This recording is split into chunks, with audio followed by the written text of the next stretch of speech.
All right, what is going on, everyone, and welcome back to the Mets Weekly Podcast as we are live at this very moment on YouTube and on X to recap the Mets versus Phillies series, as well as all the latest news and rumors in New York Mets land. But before we get into that, I want to remind everyone to subscribe to the Mets Weekly YouTube channel for new episodes of our show that are recorded live after every single series of games during the regular season.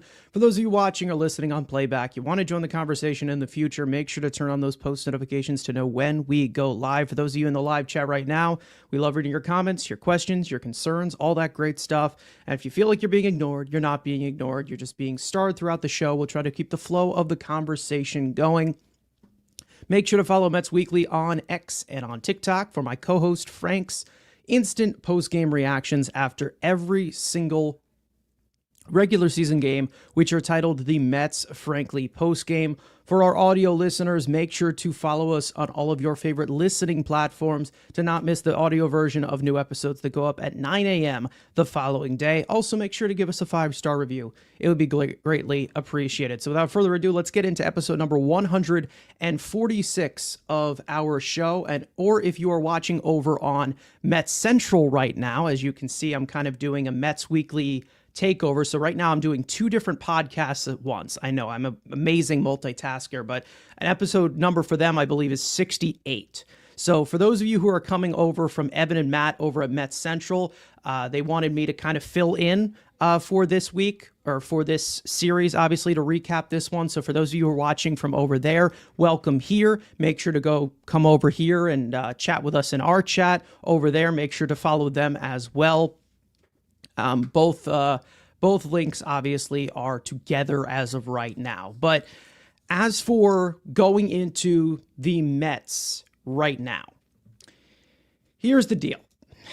All right. I'm not going to sit here and try to say that we have so many things to talk about on the bright side, because we're going to talk about some things that are a little bit, I don't know, uncomfortable to talk about. Maybe in this term of the season as of right now. But right now we're in a point where things do need to change quick before we start making some decisions. And by that meaning decisions, there were some that were made today, as we have had a few guys who were notable prospect be optioned down to AAA Syracuse today and yesterday as well. We'll get into one of them later on, but this is definitely becoming a very pivotal point as to where we are starting to see the flaws in this team, and some flaws that will hold up, some that may not. And we've talked about this possibly, throughout the entire season. I'm not trying to say we warned everybody about it, but it's really, really hard to say that this was going to continue to sustain with the way they were playing baseball for so long, and now it's coming on 3 months now. This has continued to be an issue. The runners in scoring position, we've talked about it constantly. The consistency of the overall offense has continued to be an issue, and you got to see it firsthand in this series against Philly. In Philadelphia, relatively a hitter's ballpark. The first game, they were stagnant. They got 2 home runs off of Taijuan Walker, which, in my opinion, is very easy to do because I don't think Taijuan Walker is a good pitcher. Even back when he was with the Mets, I was never the biggest fan of him. There was a very big point where I would when I sold all my stock on him. But we're not here to talk about that today. Second game, you saw what this offense was capable of. Bunch of home runs. They homered like 8 times. Tons of solo shots. The top of the lineup was killing it. Multi-home run games from Nimmo and Soto. It was great. Then you get to game 3. Disappears completely. Disappears. And this pretty much sums it up of the inconsistencies with this team. Two Cats saying it in the chat right here. 10 home runs, and they lost the series. Which, again, we've talked about it with so many different instances and departments on this team. And I have plenty of takes that may take a long time to redirect to it making sense, but I'll try to explain it as best as I can. Before I even get into running down this series, this is on the offense. It will continue to be on the offense, considering what has been built throughout this season. I know the pitching has not done well, and everyone can say that it's regressed and fell off. Whatever they want to do, whatever you want to say, go ahead and say it. But the reality here is that this offense put them in this predicament. Let me explain. When you're in tight games every single night, lots of one-run games, lots of games where you need the pitching to go to come through as much as they have needed it to, you are putting a lot of pressure on the pitching. When you put a lot of pressure on the pitching, there's a lot of high-pressure situations where every single one of these pitches that they are throwing all season, they are in a predicament where they have to throw at max effort. They have to be constantly going pitch by pitch with a lot of these situations, and they have to be perfect. When you have the need to be perfect, the pitching is going to wear itself down. They're going to continue to weigh themselves down. And guys are going to get hurt, which we're starting to see too, from the bullpen, from the starting rotation. The pitching has covered so much this year. So much. And you're seeing the offense half-assing it every day, constantly with the runners in scoring position. If they don't hit home runs, what are they good at on the offensive side? What are they good at? Not much. They really aren't. We've talked about it all year. The costly plate appearances with runners in scoring position, wasting playing appearances, the overall plate approach, plenty of chasing, staring at strikes, wasting opportunities. There's been plenty of situations, like we said, where they're just leaving so much on the table, and it leaves way too much to feel comfortable about this team doing something consistently. Because again, this was the entire ride, like we just said, of this entire season. Score 2 runs, score 11, score 1. There's different levels here. That can't be happening. Can't be. But it has continued to do this all year long. They've continued to do it all year long. Just wasting the potential ceiling of this offense that we know can be really good. Because if you look at this Mets lineup, it's good. They got talent in there. Yes, I know the bottom part of the lineup is not great right now. And that's obviously due to injuries to guys like Winker and Vientos. But what are you asking efficient games from? You're asking it from Francisco Lindor. You're asking it from Juan Soto, from Pete Alonso. 3 really good players right there. You're also asking guys like Brandon Nimmo, who's been better recently. Still needs to pick it up a little bit. The rest of the lineup, I know it's really rough in terms of depth because it's been really bad.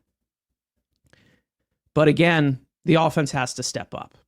And when we talk about runners in scoring position, Soto still hasn't been good. He still hasn't been good in those situations, which we need him to be. Francisco Lindor has been in and out with those situations. Brandon Nimmo has been in and out with those situations. The only guy who's been really good is Pete Alonso. And when Pete Alonso isn't hitting, it goes by the wayside. This lineup is being it is being way too inconsistent for a team getting paid so much money and have such high expectation. Do you even blame the pitching staff for breaking down the way that they are? This is a two-way street. Like this is a team game. Like we have talked about it before. If one department has to play at max effort all the time and carry them through the coals, what does that say about the offense? The offense put them in this situation.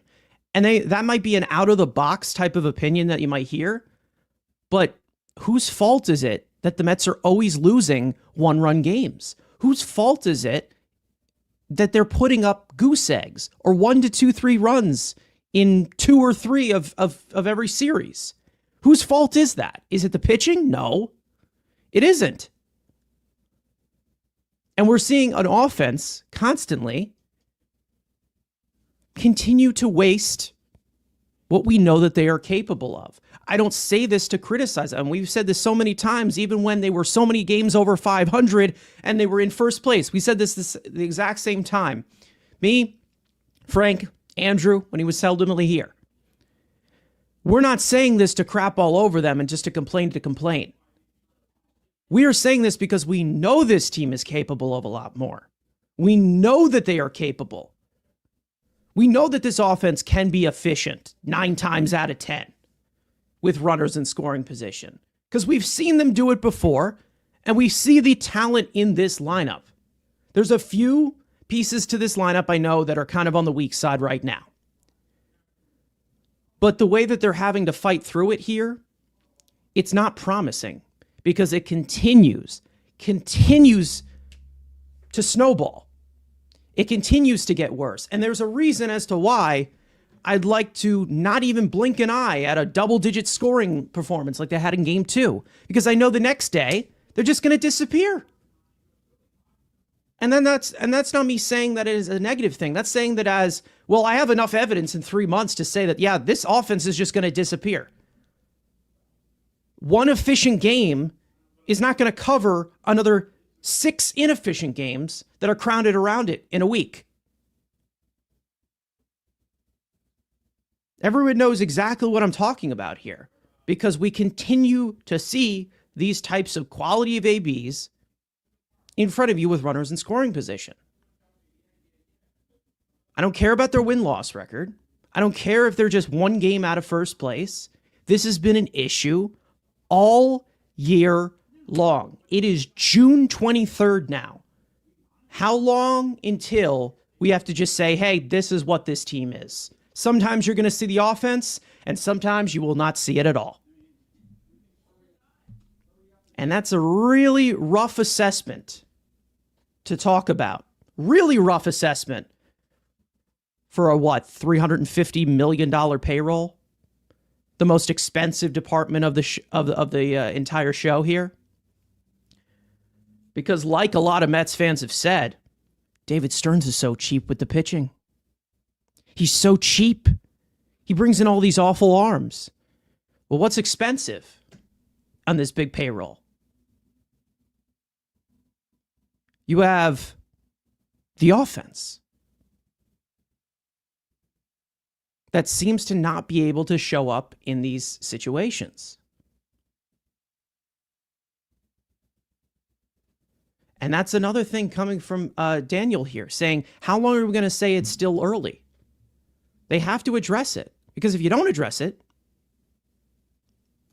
then you're going to continue to have this thing snowball.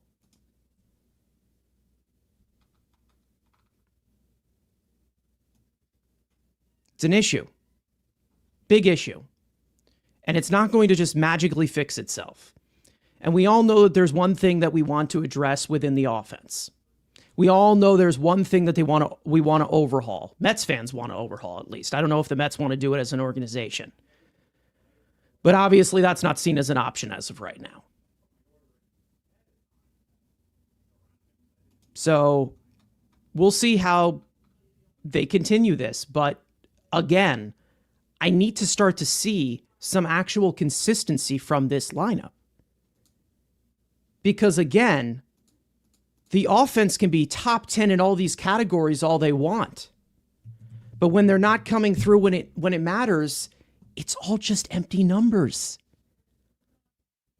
And that's the one thing that bugs me when I see people defend it the way that they do and blindly defend it of, oh yeah, it'll get going. It'll get going. It'll get going. We're top 10 in offense. We're top 10 in this, top 10 in that. We're hitting the ball hard. Well, you're not doing it timely enough. Or efficient enough. You guys know I've been tracking them with runners in scoring position throughout the entire year. Once again, it's not getting any better. In fact, it's been getting even worse.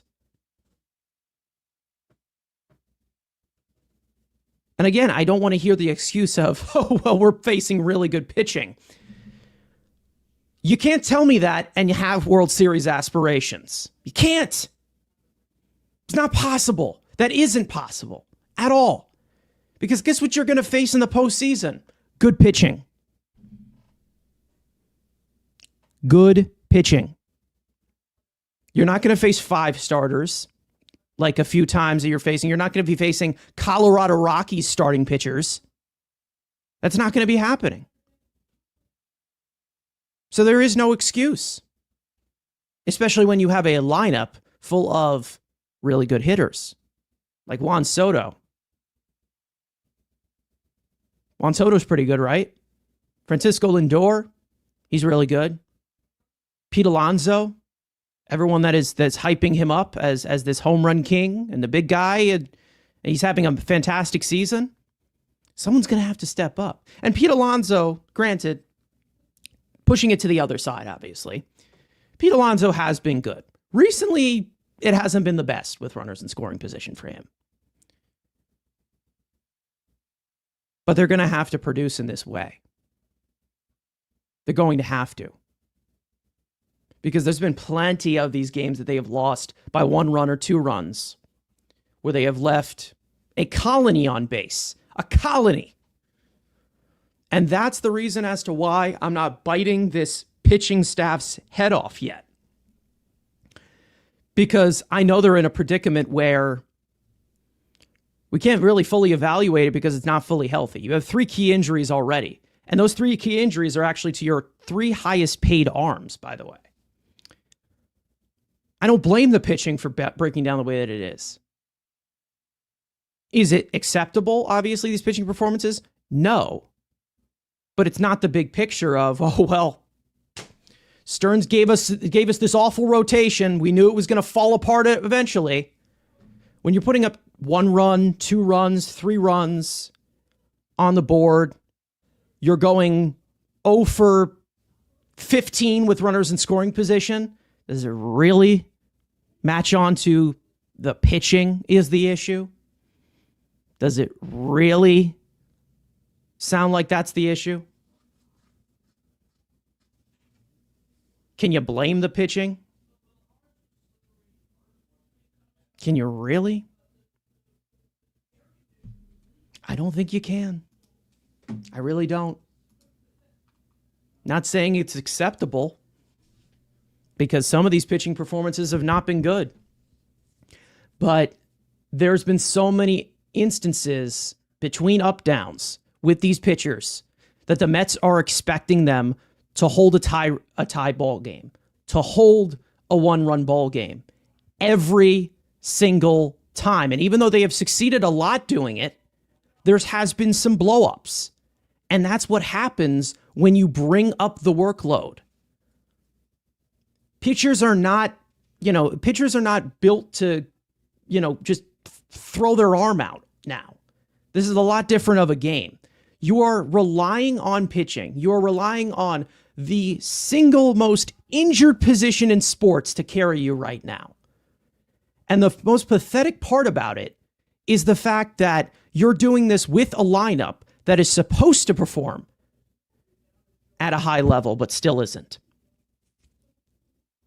Pretty pathetic.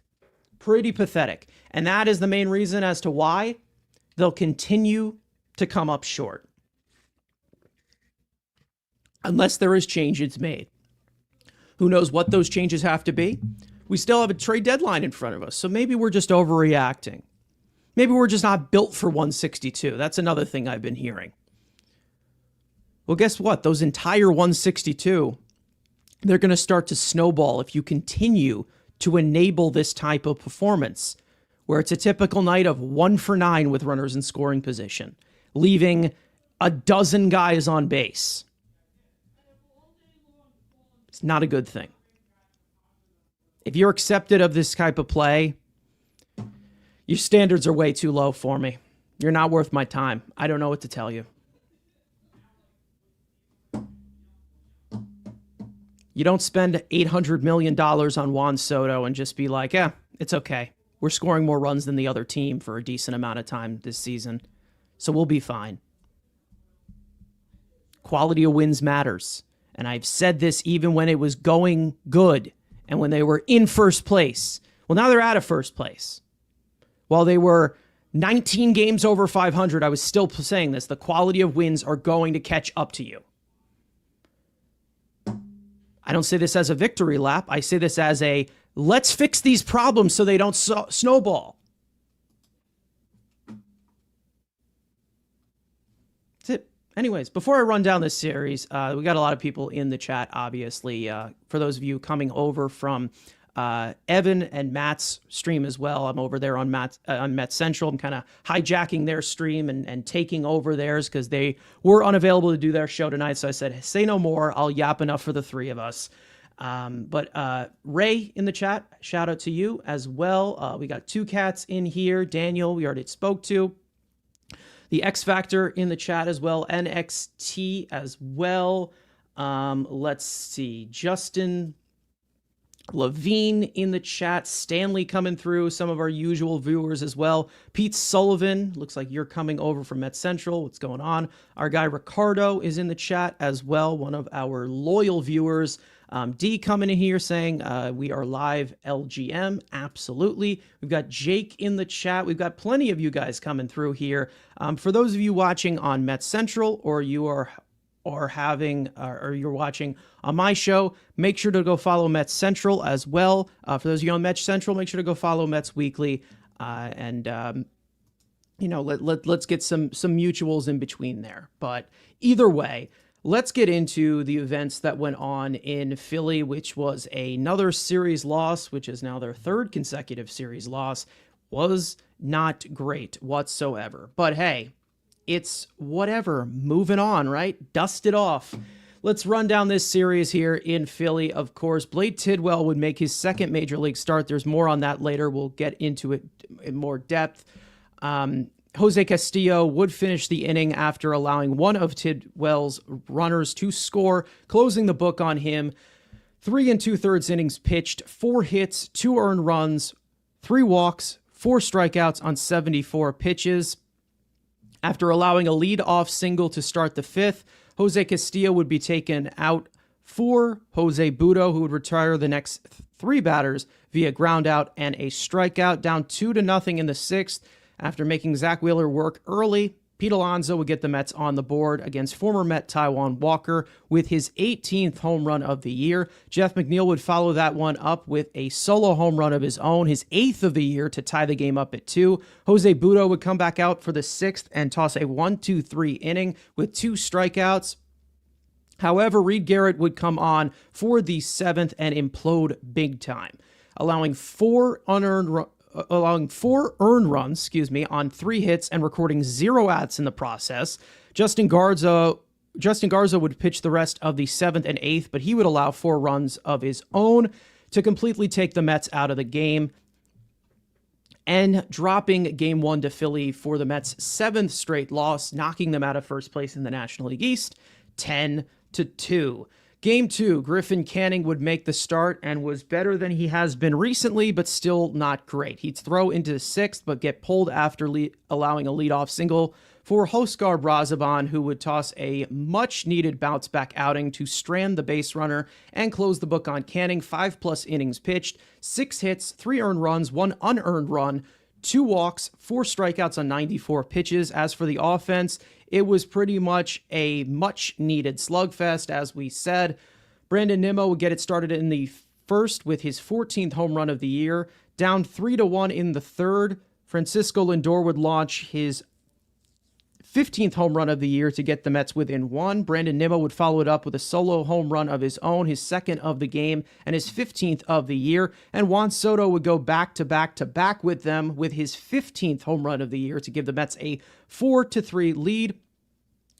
In the 5th, Juan Soto would homer once again, a 437-foot solo shot to extend the Mets lead to 5-3 after a one-out single by Francisco Alvarez and a two-out single by Ronnie Mauricio. Francisco Lindor would drive them in both on an opposite field, slicing two-run double that would confuse all of us for a moment, but it would extend the Mets lead to 7-4. Huascar Brazaban would come back out for the seventh and toss a scoreless inning with a strikeout and inducing a 4-6-3 double play. Jared Young would add on to the Mets lead in the eighth with a solo home run, his third of the year, to make it 8-4 New York.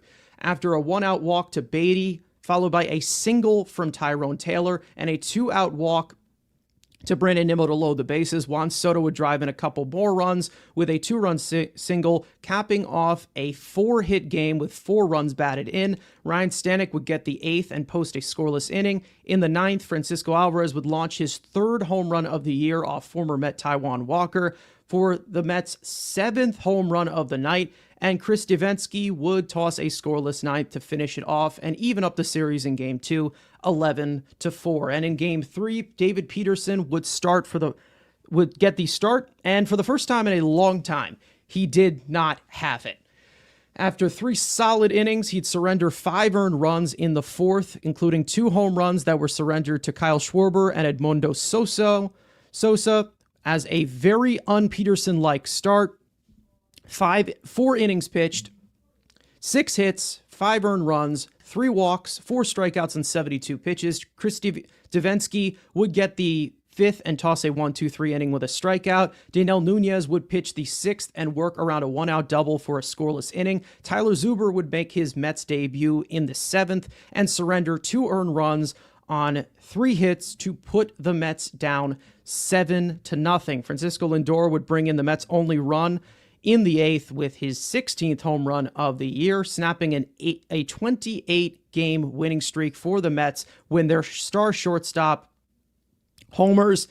Tyler Zuber would come back out for the 8th and toss a 1-2-3 inning with 2 strikeouts, but the Mets would go down quietly in the 9th. No 6-run comeback this time around, dropping 2 out of 3 in Philly, 7-1. The Mets are now 46-32 on the season. They have lost 8 of their last 10, now dropping out of first place in the National League East after a series loss to the Philadelphia Phillies. So the Mets are no longer in first place anymore. That's it.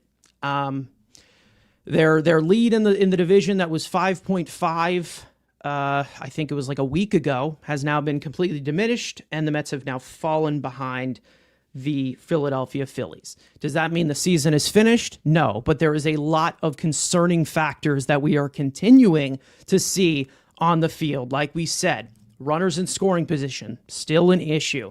We are seeing some defensive miscues still. We are seeing some pitch sequencing, some awful swing decisions as well. We're seeing the depth in the lineup obviously has been a massive issue.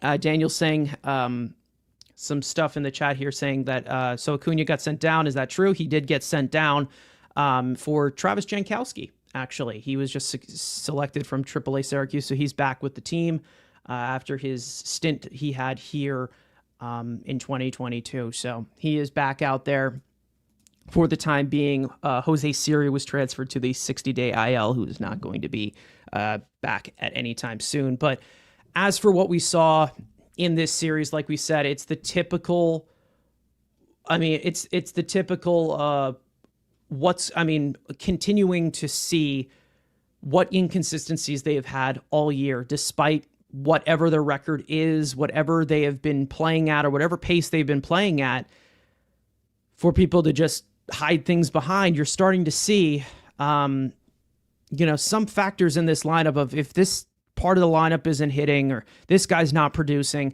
no one's going to. And the problem that you run into here is you have the potential with this offense, because as we saw in that second game, like we said earlier on, they were able, to produce. They gave you 11 runs, but it was still so all or nothing. It still was so inconsistent in the matter that you just continue to have these issues over and over and over again. One thing I want to point out here, XNT saying in the chat, saying, I think Nimmo leading off is bad. Lindor is a good pressure hitter. He should have more RBI opportunities, in my opinion.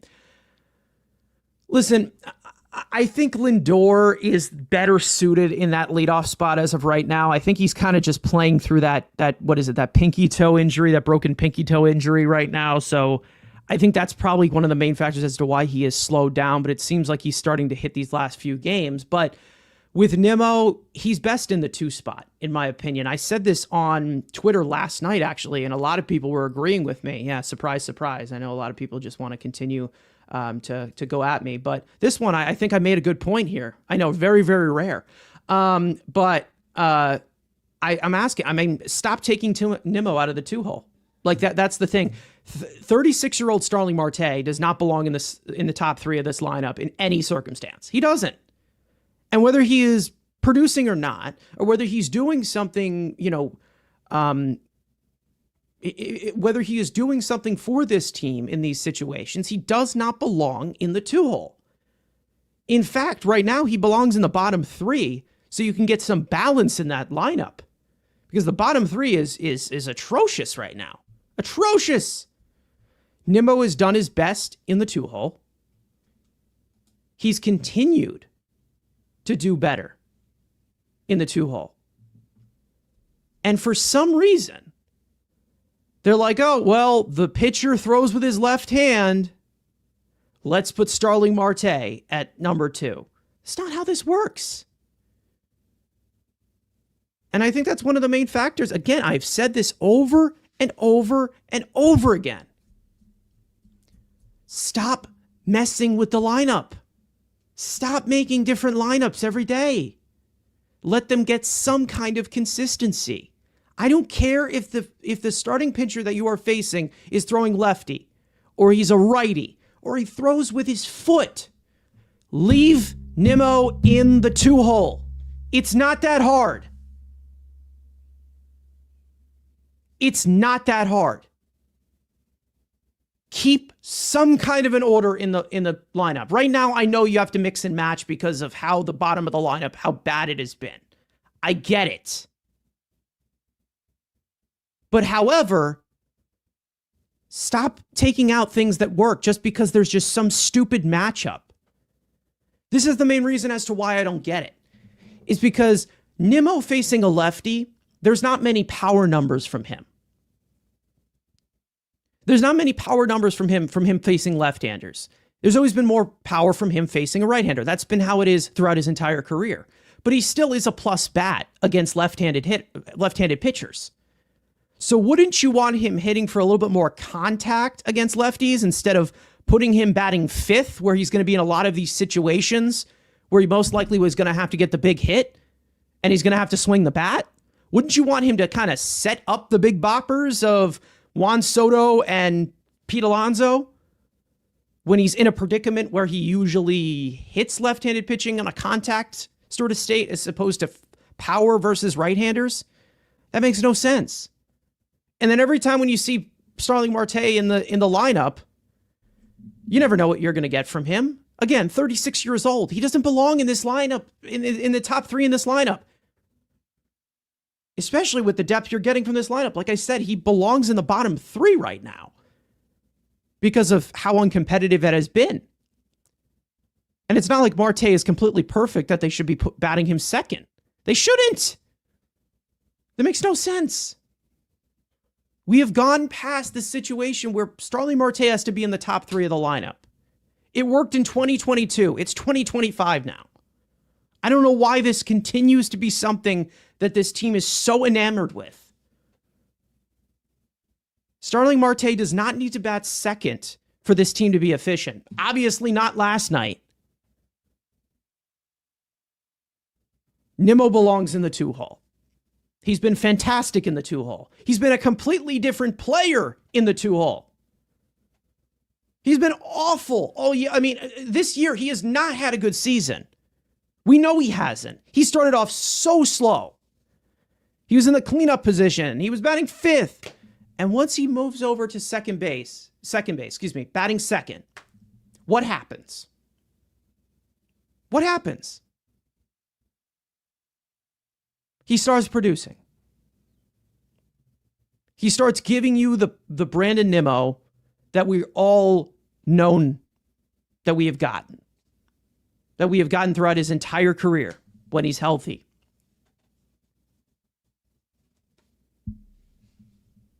So what changes? What changes every time? Just because a pitcher throws with their left hand doesn't mean Starling Marte needs to bat second. No sense. Makes absolutely no sense at all. Some other things to put out there. David Peterson. Rough start for him, obviously. I'm not going to sit here and panic. I'm not going to throw him completely under the bus. We all know I've had words with Peterson for years. Rough start from him. Rough predicament. Hopefully he's able to just shake it off and we will be able to move on. However, we are in a point where we're going to need somebody to go 6 innings. Someone's going to have to do it because we're definitely running on fumes with the bullpen. And speaking of the bullpen, we did have an addition today. Richard Lovelady, I don't know if they're calling him Dickie Lovelady or Rich Lovelady. I don't know. They signed him to a minor league contract. I will do a rundown on him next episode because it was kind of spurned very, very close to showtime here for me. So we'll do a little bit of a rundown. Maybe when we get a first look from him, we'll do something like that. But that's actually someone who I wanted the Mets to pick up like 3 years ago. So great to have him 3 years later, obviously. But, you know, if you want a quick rundown here, plus fastball, plus slider. He knows how to locate, but there's some inconsistencies there. He's had a really, really good season in the minor leagues in AAA this year so far. So that's probably what attached them to him. So we'll see what happens there. We'll see what happens with Jose Castillo, who I believe is out of minor league options. We'll see how they form in this bullpen. We know that this bullpen is not going to be exactly the same as what it was on opening day.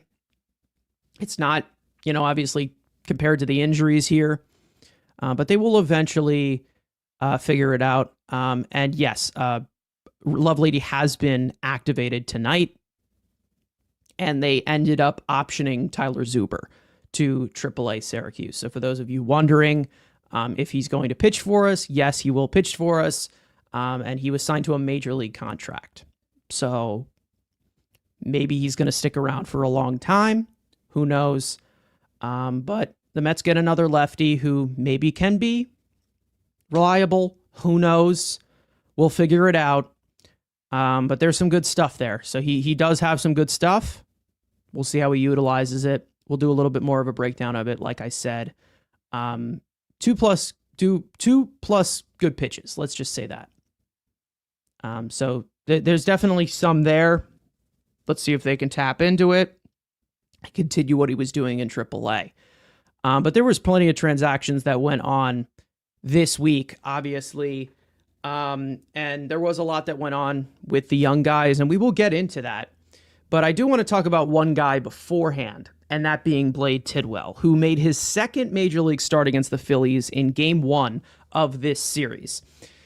Now, obviously, the Mets have been a little hesitant, very hesitant, to bring up some of their young pitchers, given the workload that has kind of been put into this regimen of starting pitching. I think that that's one thing as to why they're so hesitant. But Nolan McLean, Jonah Tong, Brandon Sproat, guys like that. But Blade Tidwell has gotten the look first, and he was somebody who was drafted first out of all of them, so it made sense. But Tidwell has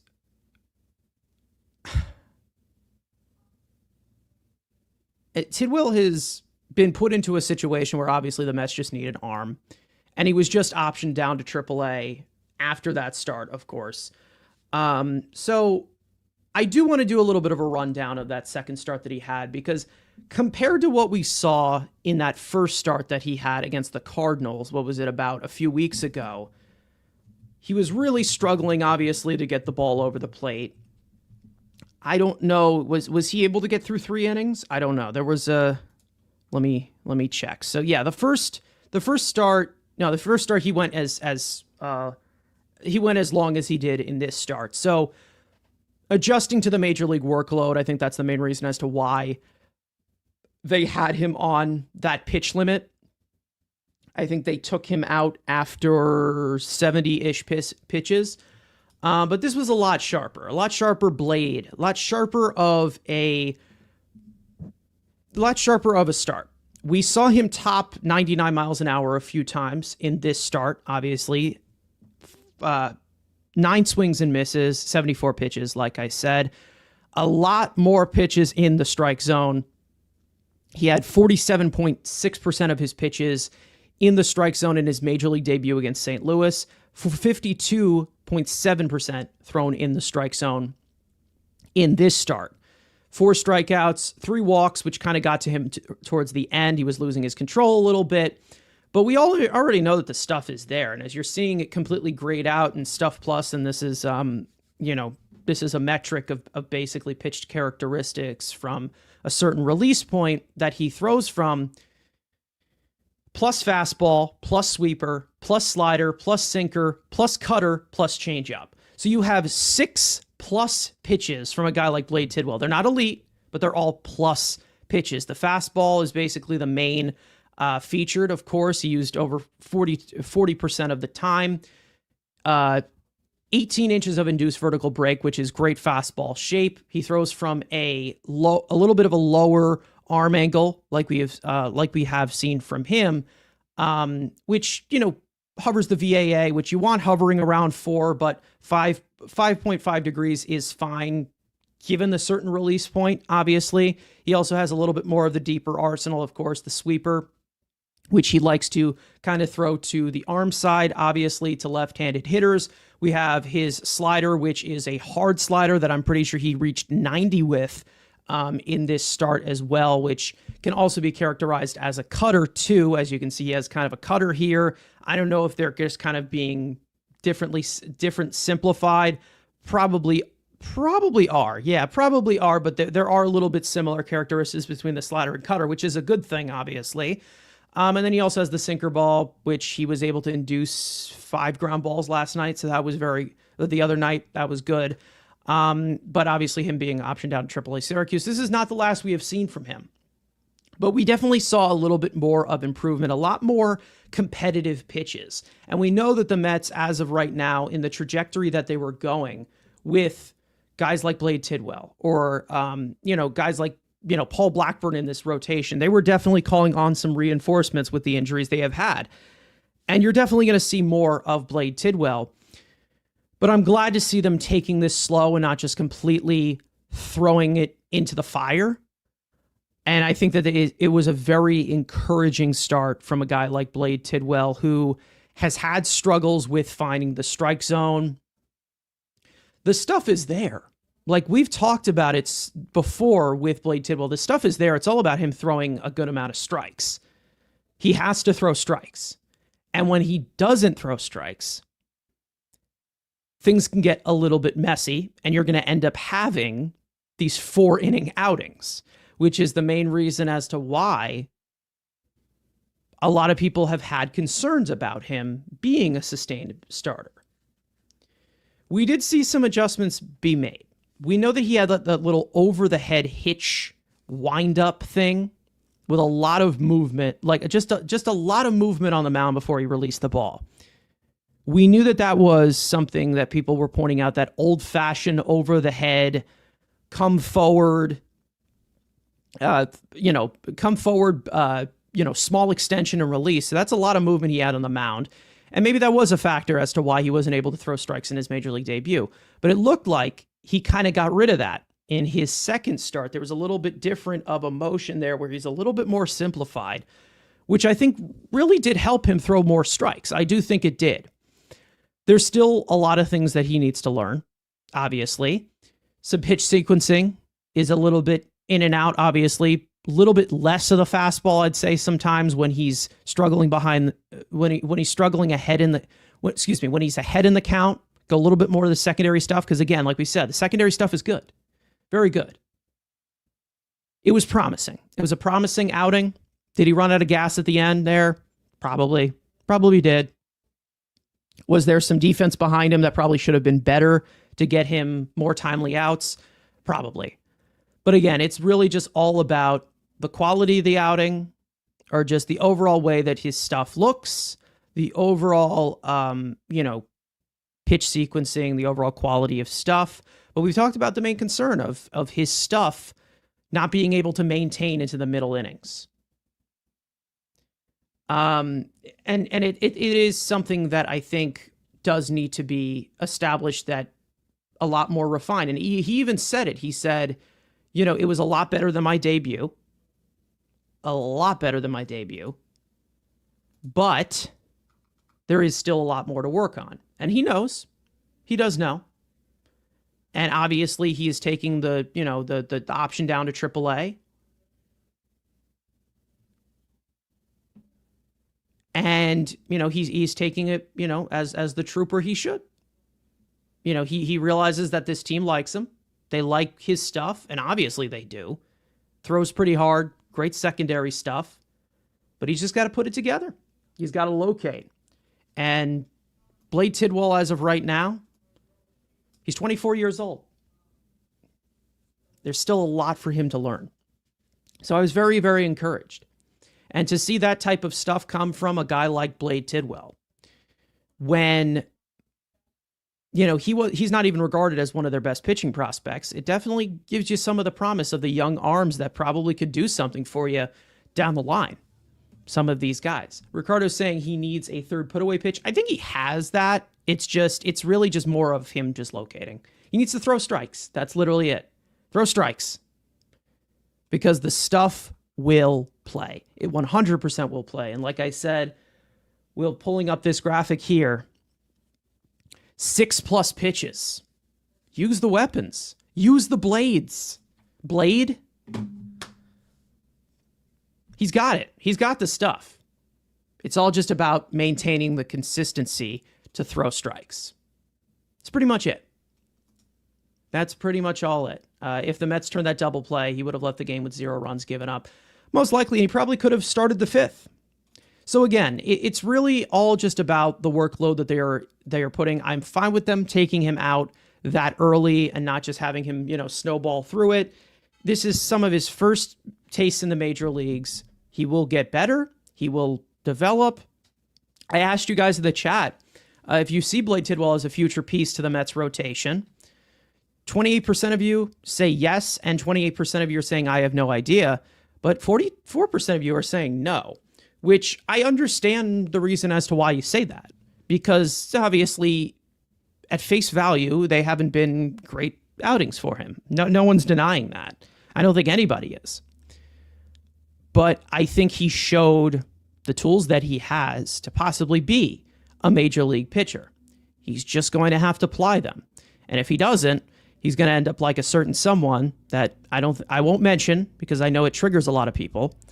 He's going to end up like a certain someone who has a lot of good stuff, but can't figure it out, can't put it all together. I'm sure you guys know exactly who I'm talking about in that predicament. If you don't think so, who knows?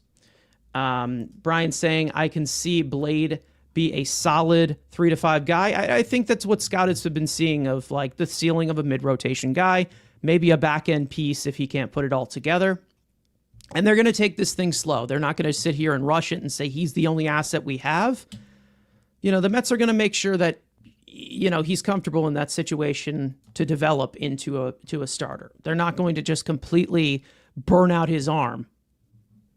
That you saw this a lot where they were putting Kristen Scott on limits with his elbow concerns and his arm concerns. And then we also saw him undergo Tommy John surgery. There was a reason why he had that limit. There's a reason why they pulled the plug so early on him so many times. So, adjusting to that major league starter workload, it's a lot different now. It's a lot different to, the time where we're talking about Matt Harvey and Jacob deGrom and Noah Syndergaard. It's a lot different. This is definitely a workload that allows a lot more effort. Let's just say as compared to what it was maybe even 10 years ago. It's a lot different now. Hitters are more advanced. Pitchers are more advanced. Like we always talk about, it's a game of adjustments. You're going to have to adjust to this era of, maybe the workload, it's going to have to be split among different guys. That's it. Nobody is that head case. Who knows? Who knows, man? You never know. But so far, I thought we have seen some promise from Blade Tidwell, but we're also seeing some things that he needs to work on. No one's a finished product when they get to the major leagues because they need that major league experience in order to develop and grow from it. And that's what you're seeing from a guy like Blade Tidwell. Listen, I don't know if Blade Tidwell is going to end up panning out. I don't know if he will. Who knows? But we'll see if they can find something. If he can apply it, because the talent's definitely there. I think we all can agree that he's got talent. We'll see. We'll see how they apply it. We'll see how Tidwell pans out. And if not, it's on to the next. And speaking of the next, Stanley's saying that, McLean and Sproat need to be called up. I give it a little time. Personally, Sproat's been a little inconsistent in AAA. Let's just say that. He's had some really, really good outings, but then he's also had some really bad. The strikeout stuff has been a little bit down. McLean, I wouldn't rule out seeing him this year. I wouldn't rule it out. We'll definitely get to see McLean. Tong is going to take a little bit more time. I do think that it's going to take a little bit more time. McLean, who knows? Sproat, going to have to see a little bit more of the consistency, but Blade Tidwell's definitely on the list to continue to keep trying and continue to have these good outings, because there was definitely improvement from that first start. I don't think anybody can deny that. It was better. Whether you're talking about it results-wise or just talking about the sharpness of his stuff, he was throwing more strikes. He was a lot more efficient with his pitch count. And he was able to expand the zone as well. He was getting a lot more chases than he was able to do in that first start as well. So as long as we see improvement, then maybe we can move along. And I understand, people being hesitant about the future of a guy like Blade Tidwell when you saw what you saw on the mound. Because right now, at face value, he's got an earned run average over 9, almost 10. So it's like, hey, well, is this good or not? The way that we break this thing down, he's got to finish. He's got to finish off some stuff. But the tools are definitely there. So I'm definitely excited to see what we can see from Blade Tidwell going forward. And if he ends up getting called up again, can't wait. Can't wait to see how he does find a way to improve in his third start. That's really all that we are looking for from the kid. And obviously throwing them into a fire of a team that has not been hitting or pitching or doing much well this last 10 games, it probably could get a little bit of annoying seeing a guy go out in the 4th inning. But that's just kind of the best way to handle this type of thing with the workload of young players that are not used to it yet. And hopefully they eventually do get used to it. And you're in a predicament where some of these pitchers can pitch over, 150 innings this season. Yes, Marcus, no Frank today. It's just me. I'm going solo. And speaking of Frank, let's talk about his guy with some rough timing. He didn't get to talk about his guy in Francisco Alvarez, who, for those of you who have not seen the news in the last 48 hours, Francisco Alvarez was optioned down to AAA Syracuse after the struggles that he has had this season since coming back from injury. Hayden Sanger was recalled from AAA Syracuse to take his place. Luis Torrens seems to be the guy who's going to be playing a lot more, obviously. He's going to be catcher numero uno as of right now. But Francisco Alvarez is now going to spend some time in AAA, along with Luis Angel Acuna, who I think we all kind of saw eventually that was going to happen, only because of the role that he was playing on this team. Like we all knew that his diminished playing time was getting very noticeable or unnoticeable because we weren't seeing him on the field. But I do want to talk a little bit about Francisco Alvarez. We've talked about him multiple times before, obviously, of what has been very, very noticeable with Francisco Alvarez from the hitting standpoint, from the defensive standpoint, but this is a much needed reset. Obviously, a 91 weighted runs created plus, not great, below average in 138 plate appearances. He may be walking a little bit more, but he's striking out a lot. Only 6 extra base hits from somebody who was expected to be this middle of the order type of catcher, which is a very rare entity these days. He's got 3 home runs, 11 RBIs, whatever. However, he is hitting the ball harder than any time that he has in this career. What's the difference? It's the quality of contact that we are seeing from him. And I have talked about this so many times before of my concerns with his quality of contact, where I feel like he's leaving potential damage on the table, like a cookie down the middle. He's, lightly lifting it to center field or lightly lifting it to right field. And we're really starting to see the factor of him going for more contact as the power hitter that we know that he can, and he's really struggling with it. Since that entire season where he hit 25 home runs as a rookie catcher, 35.9% of those 309 batted balls have been pulled line drives and fly balls, which generates the most power of a power hitter. It was 49.2% in 2023, which was his 25 home run season. We're just seeing him use the opposite field way too much. And even though using the opposite field could possibly make you into a balanced hitter or whatever, we're expecting more power from a guy like Francisco Alvarez. And we're not seeing it whatsoever. Not finding the barrel of the bat. He's in the first percentile in whiff percentage. He's in the 39th percentile in chase rate. And one of the main factors is obviously his 41.2% whiff rate and his 246 weighted on base average versus breaking balls, which has been just basically spammed to him for the entirety of this season. I mean, why even throw him a fastball at this point?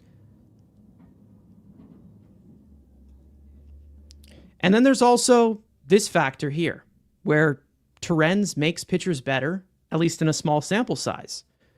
We're also seeing defensively plenty of defensive miscues from Alvarez. Obviously, that play in Atlanta that basically cost them the game, where he's throwing behind the runner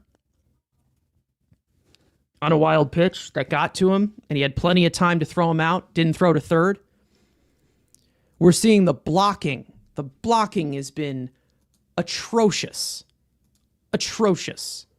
And most of that has to do with, they talk about it on the broadcast all the time, something that we know that Keith Hernandez doesn't like a lot, where he's kind of on one knee and he's very, very slow to block, which makes sense. But the blocking has not been there. The thing is, he does have these tools to be good defensively. He has one of the fastest pop times to second base, 1.88 seconds, which is in the 98th percentile.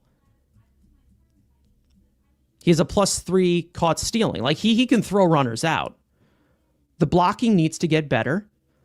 The framing has regressed from last year. It's been very concerning from both sides, from Francisco Alvarez. And I think that there's one thing that does need to be made clear here. I don't know if this is coming from the rational fan or the irrational fan, but here's how I look at this, okay? I have been very frustrated with what I've seen from Francisco Alvarez, and my expectations definitely are nowhere met. However, I think it does get a little misconstrued to a lot of these Mets fans who kind of gatekeep Alvarez and say he's very young. Don't go after him and don't go after him. To me, it's more of just the honest criticism. That's kind of what I've continued to give with Francisco Alvarez, is just the honest criticism of, his lack of production from both sides. But I want to make something really, really clear. No one is giving up on Francisco Alvarez. No one is saying that he's a bust. No one is saying that his career trajectory is going to the Gary Sanchez trajectory. No one's saying that. He's 23 years old. We're way too early before we start making those conclusions. However, what we have seen, there's really not much to be happy about. There really isn't. You can't sit here and say that he hasn't been disappointing.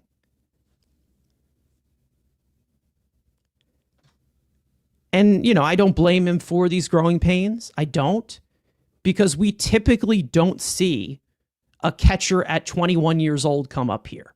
That rarely ever happens. So there was going to be growing pains. There was. However, he needs a reset in AAA. It had to happen. Had to. And I know a lot of people will also argue to say that, hey, he hit a home run. Why did you send him down? I say this in the nicest way possible, okay?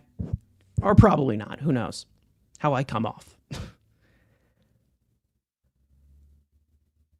I say this with love, okay? Not really. Taijuan Walker sucks. Taijuan Walker has always been bad. Even for his time on the Mets, he's always been bad. It's not hard to identify a cookie with that guy. I'm pretty sure Francisco Alvarez has homered off of him before that even happened. Before.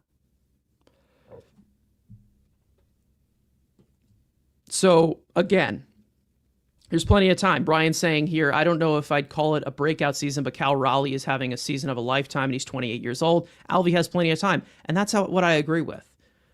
But obviously, he's not at that point where we want him to be at this moment. Mark is saying that Mendoza said Alvarez needs to work on his receiving and blocking, and that's true. That is true. The framing has gone down. The blocking hasn't been good. Good to know he agrees with a lot of fans on this. Good. And we've said it for multiple weeks now. He has to be sent down to AAA Syracuse. It's the only way. Because if you continue to put him out there as he continues to struggle, it's not going to get better. It isn't going to get better. And this is a lot different of a situation to Brett Beatty.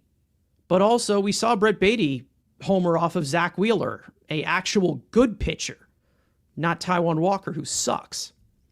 And they sent him down to AAA Syracuse the next day. Then he comes back here and he starts hitting. So could that happen for Alvarez too? Sure. Who knows? Who knows? But this version of Francisco Alvarez, no thank you. No thanks. You can go down to AAA Syracuse. And you got to figure something out. He needs a reset. They got to figure it out somewhat. And I know there's somebody that people want to throw under the bus here for his lack of production offensively. I know. And even people are saying it in the chat right now. However, there's a lot of factors that go into this. And trust me, I am the biggest hater of the certain person that everybody wants to throw under the bus. I have been his biggest critic since day one. Before I was hating, I despised that guy before anybody thought it was cool. And you'd know by the history of our show of how big of a fraud I think that guy is. However, there was plenty of other factors that went into things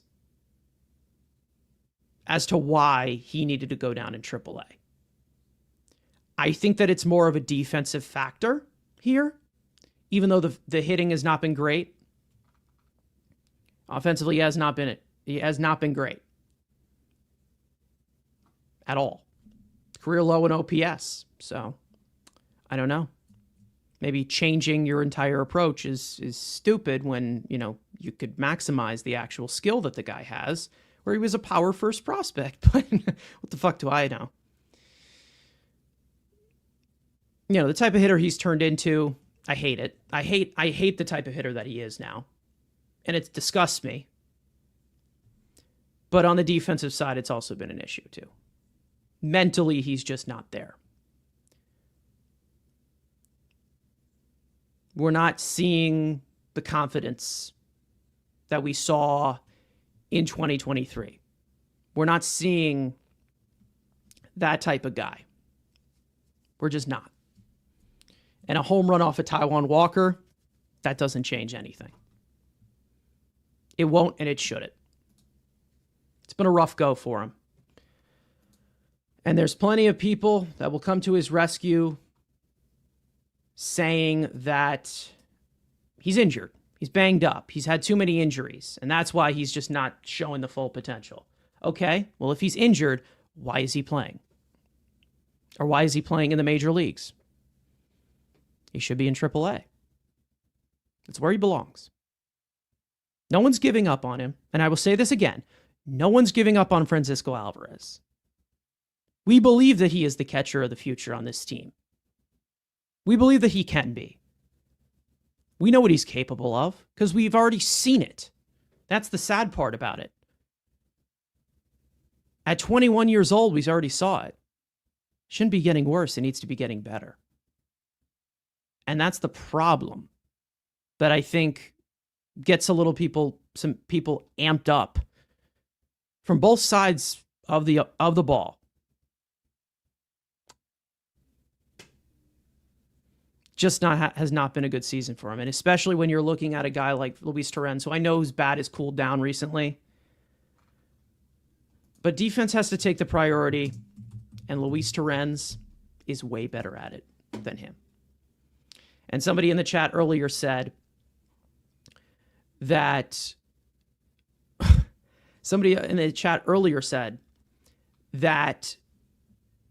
you know, with Torrens, a lot of the pitchers throw better with him behind the plate.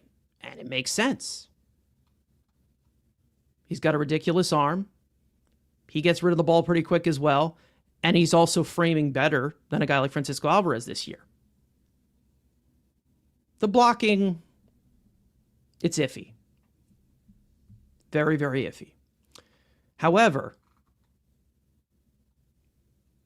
he's proven a lot more this year that he can be somewhat productive. I don't think anybody is really saying that Luis Torrens is the everyday catcher of this team and the future of this team. No, they're saying that he is a better option than Francisco Alvarez right now, which I think we all can agree is true. I'm not declaring Luis Torrens a star, but I know that he is an important part of this team, and he needs to be playing more. The only way for that to happen and to not stunt the development of a young player like Francisco Alvarez is to have Luis Torrens starting every day and having Alvarez in AAA. And when I say that Alvarez should be in AAA, I don't mean it as he belongs there. Because again, the AAA scene, we've talked about a lot of 4A players, something that we've discussed a lot with Beatty before, where he's the 4A player. He's good, too good for AAA, but he's not good enough for the majors. He's in the middle.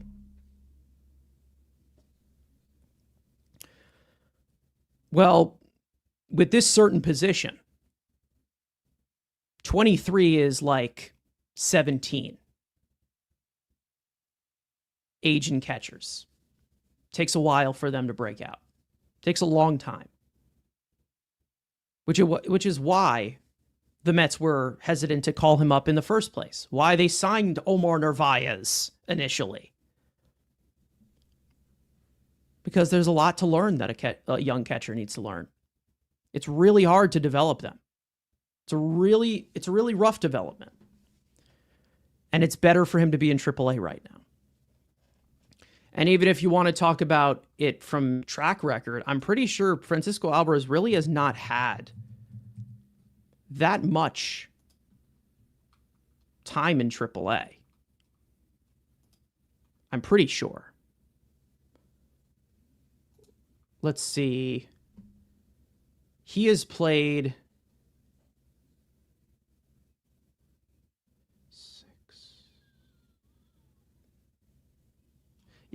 like 50 AAA games. So it's not like he has had a monstrous career there. I'm not saying he needs to be in AAA for an entire season. But again, there's still some things that he needs to work out. And the only way he can do that is playing every single day and not in the major leagues. Because right now, he's been kind of costing this team. My good buddy Ibby in here saying, are you trapped in Jeff McNeil's bunker? Blink twice if you need help. I'm not. These shelves are empty because I will not be living in this place very longer. So I had to clean out a lot of stuff in this room that I'm in. So yes, it does look empty and it looks barren, but you'll only see that for a few more episodes, and then you will see a new backdrop in a new setting. So either way. Speaking of some updates and some stuff as well, let's get into the injury report. Now, Frank is not here, of course, so I'm going to have to fill in. Mets starting pitcher Sean Manaea will likely either need 1 or 2 more rehab outings for AAA Syracuse, which could line him up to a return to the Mets rotation during the first week of July. After a successful outing earlier this week, the 33-year-old southpaw is inching closer to making his long-awaited return after being sidelined since the beginning of March due to a right oblique strain. Mets reliever Max Kranick has been diagnosed with a minor flexor strain in his arm after further imaging. The 27-year-old right-hander will be shut down for 3 to 4 weeks and then be reassessed to progress to a throwing program. Kranick was placed on the 15-day injured list last Sunday after being unavailable for the entire series in Atlanta. Mets reliever Brooks Raley made his second rehab appearance for Low A Port St. Lucie on Tuesday, tossing another scoreless inning with 2 strikeouts on 15 pitches, with some time in July as a strong possibility to return to the Mets bullpen. Raley continues to recover from Tommy John surgery that included an internal brace procedure on his left elbow back in April of last year. We also did get a little bit of an update from Kodai Senga. Nothing as substantial as you'd expect. And obviously that graphic was made yesterday, so I was not able to update it.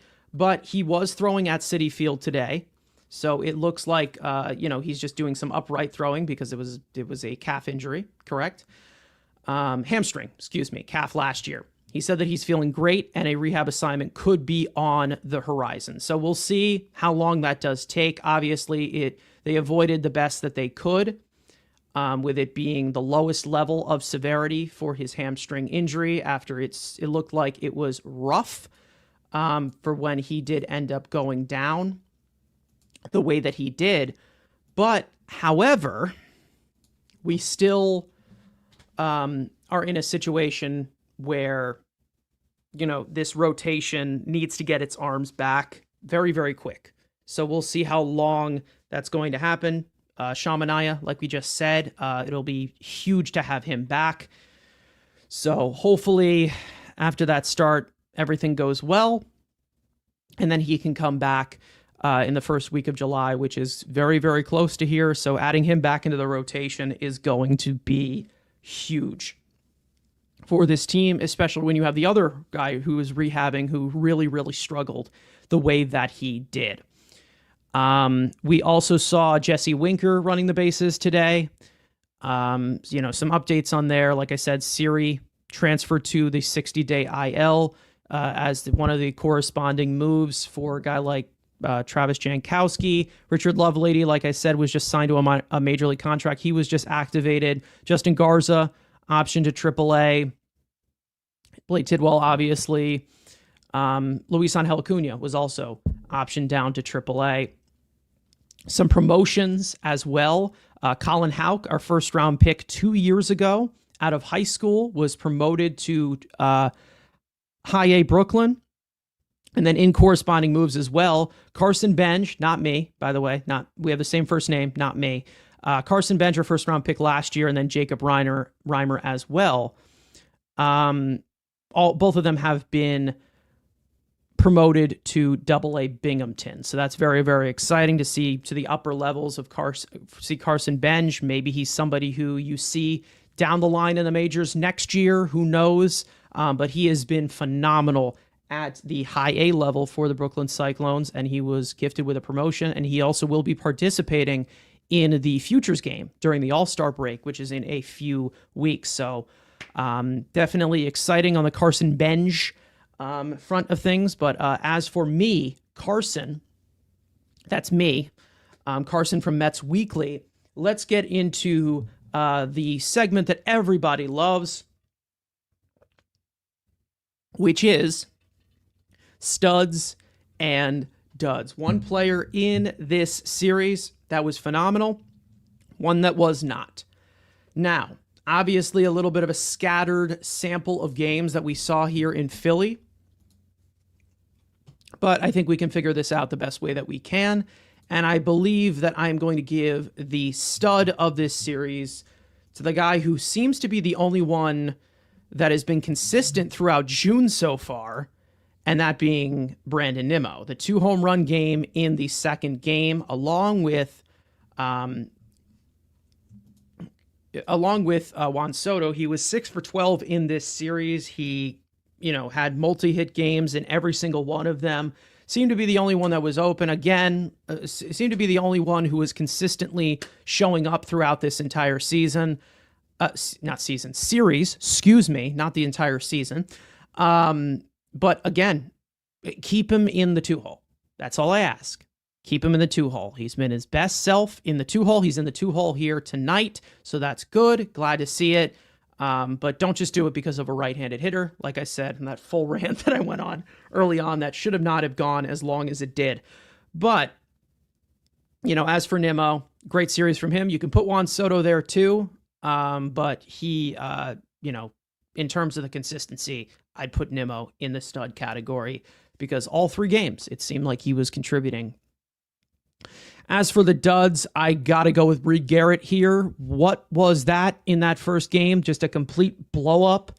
Was not missing bats whatsoever. Not the Reed Garrett that we are used to. A really rough outing for him, and hopefully he can have a bounce back outing coming into this series with the Braves. But that was a terrible outing. He did not record a single out. He was not missing bats. He was missing spots.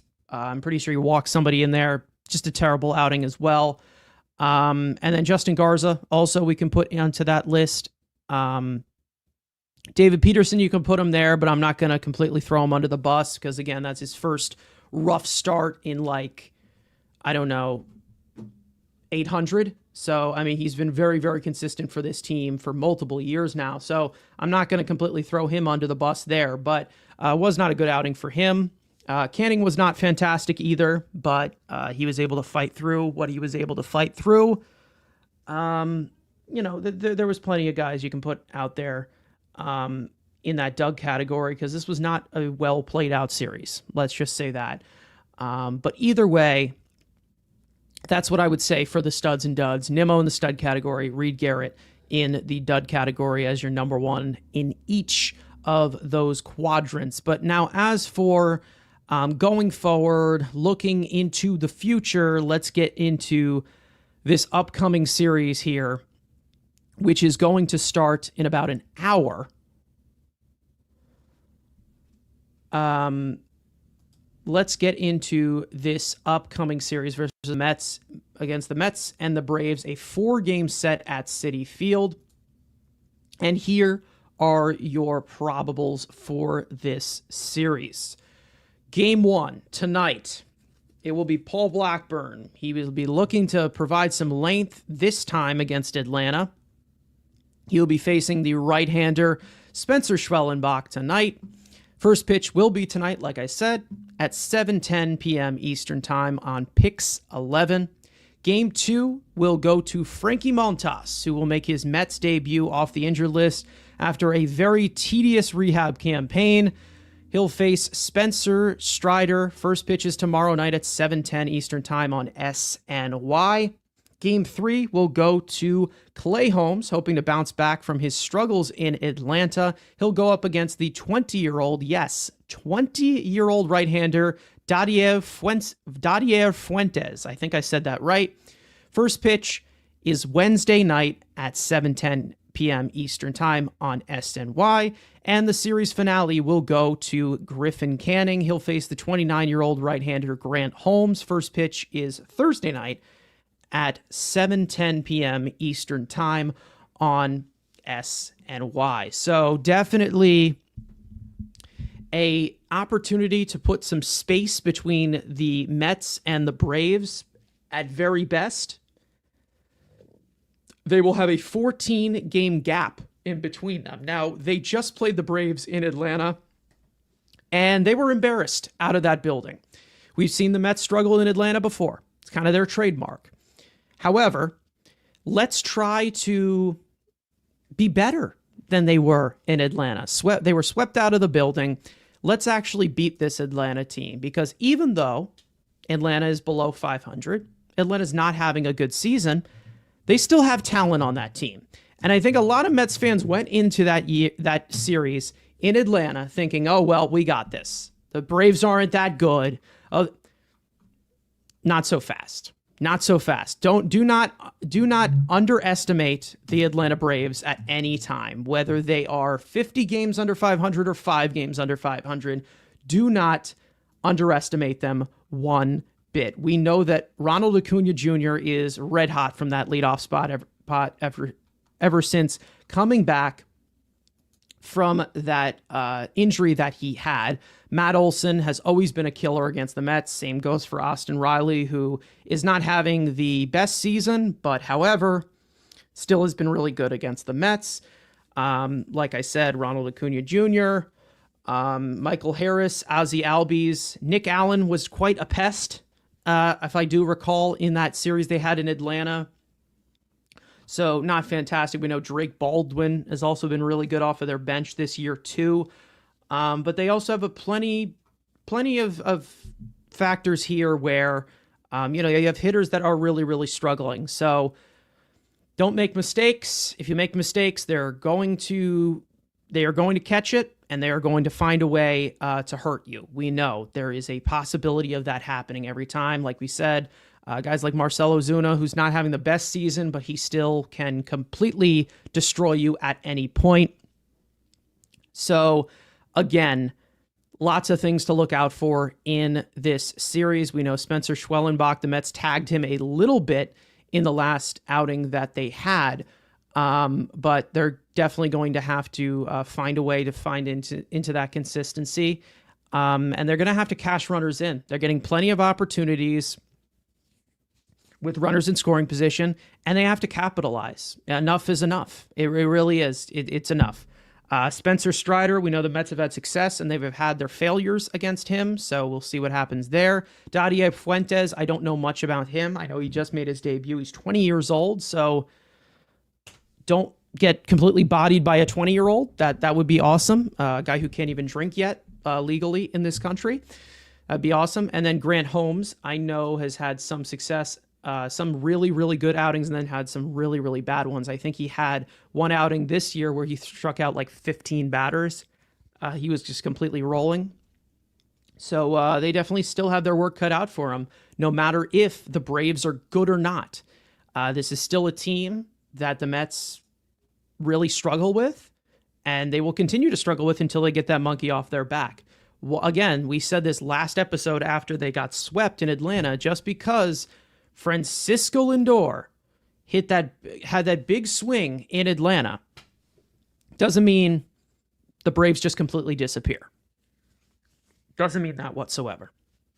And that should not be the mentality. And I'm hoping that they can split this series.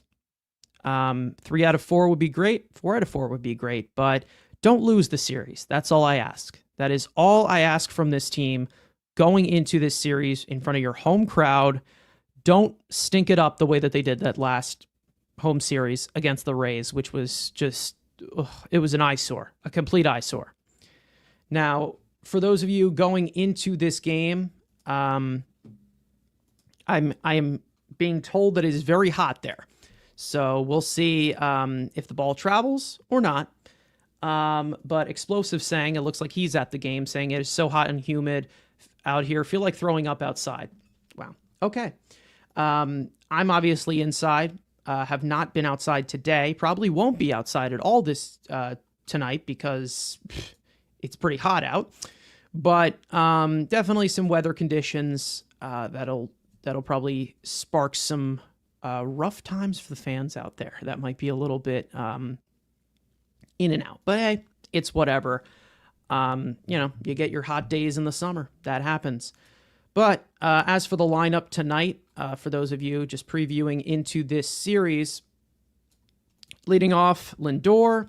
Second is Nimmo, Soto, Alonso, McNeil, Taylor, Young, Torrens, Beatty, and then the starting pitcher, of course, Blackburn tonight. So I do want to get into a few comments in here, and then I will get out of here because, again, it's just me. I'm not going to just run this 1 to 2 hours because I'm the only voice, and I would like to keep my voice for the rest of the week. However, Stanley saying that it's good to have Acuna and Alvarez sent to the minors. Absolutely, they were definitely struggling, like we said earlier on. In this show, they were struggling, and they definitely needed a reset in that regard. Let's see. What else did we see? Okay, another comment here from M. Easy saying, in Game 2 against the Phillies was the first time I saw them crushing bad breaking balls. That's another thing. Pulling fly balls, doing the best amount of damage. They got to do it more consistently because we know that they are capable of it. They really are. Another interesting one from Doug saying that nobody even mentions how soft this team is. Pete constantly getting drills. See how the Padres reacted to their guy getting hit. I've talked about this before a lot. We've seen Pete Alonso get hit a lot in his career.